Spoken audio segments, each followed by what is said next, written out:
So, today we're diving into one of history's biggest mysteries. Who was the very first pharaoh? And this isn't just about a single person's name. It's about figuring out who took a bunch of scattered tribes along the Nile and somehow forged them into the world's first true superpower. I mean, just let that sink in for a second. 3,000 years. That's an almost unimaginable stretch of time. The secret to that incredible lifespan, that unbelievable stability, it all traces back to one single foundational moment. All right, so let's get this straight. The Egypt we all know, the pyramids, the gods, all of it, didn't just kind of happen.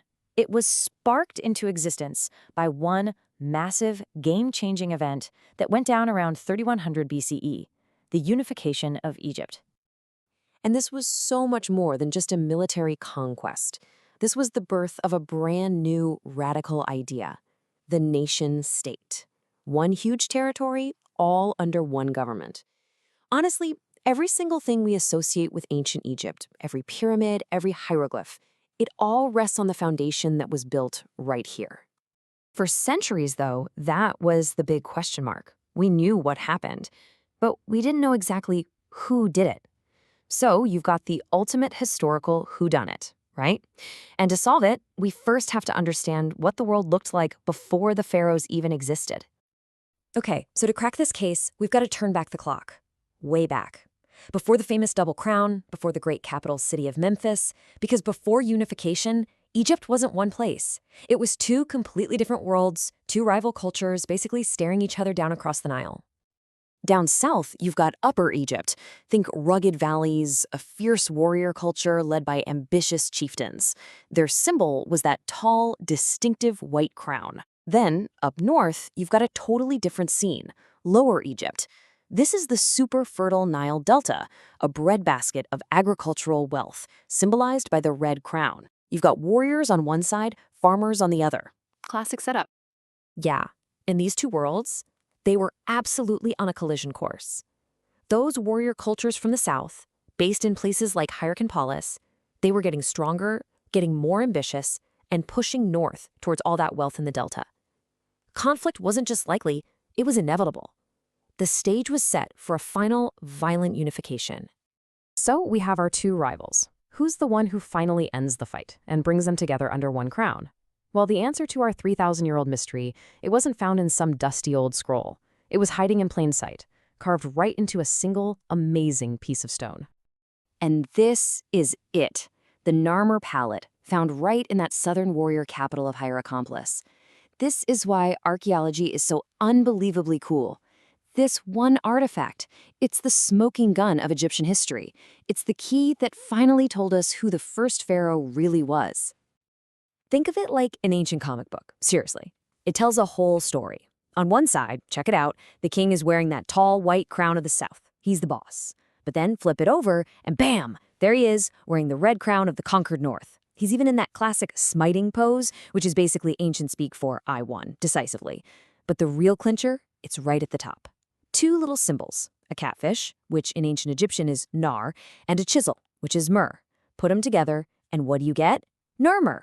Boom, we found our king. Now, you might be thinking, wait, I thought the first pharaoh was a guy named Manes. And you're not wrong, kinda. For a long time, that's who everyone thought it was, based on later stories.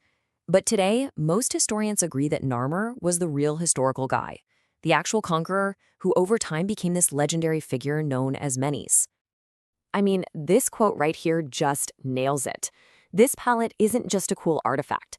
It's the official birth certificate of an entire nation, documenting the very moment it was born. Okay, so we found our guy, Narmer. But, winning the war is the easy part. How do you actually govern this new, massive country? How did he and the pharaohs who came after him turn that military victory into a stable, revolutionary new kind of state? Because think about the challenge here. They had to take two completely different cultures, stretched out over 1,000 kilometers of river, and somehow stitch them together into one single country that actually worked. To do that, they needed a whole new toolbox. And this is the blueprint they came up with. It's basically the world's first national operating system. They created a centralized bureaucracy, a whole army of scribes to keep track of everything. They set up a national tax system, collecting grain to fund the government. They built a brand new capital city, Memphis, right at the border of the two lands to physically unite them. And writing? It just exploded in use, not for poetry, but for the hard work of running a country. But it wasn't just about logistics. To really make this stick, the idea of the king itself had to get a major upgrade. He wasn't just some conqueror from the south anymore. He became something way bigger, a divine figure, the great unifier, the lord of the two lands. That powerful idea was the superglue that would hold Egypt together for thousands of years. So, what's the upshot of all this? Let's zoom out, because what Narmer started, well, it's the reason we even know about ancient Egypt today. That single act of unification is directly responsible for all the iconic stuff we think of. This timeline, wow. It really puts things in perspective, doesn't it? From Narmer's unification around 3100 BCE, it's another 500 years before they even start building the Great Pyramids. And the state he founded, the pharaonic system, it lasts all the way down to Cleopatra in 30 BCE. That's a run of 3 millennia. Just incredible. And here's where it all connects. Those pyramids we were talking about, no way they get built without a unified state that could organize all that labor and all those resources. The idea of the pharaoh as a god king, that becomes the absolute center of their entire world. And all this stability allowed their culture, their art, their writing, their religion to last for centuries, turning Egypt into a true global power of the ancient world. And that's the key takeaway right there. This unification thing, it wasn't just some political event that happened once. It was the moment Egypt literally wrote its own instruction manual, the rules, the ideas, the symbols that would define it for the next 3,000 years. Which really leaves us with one final big question to chew on.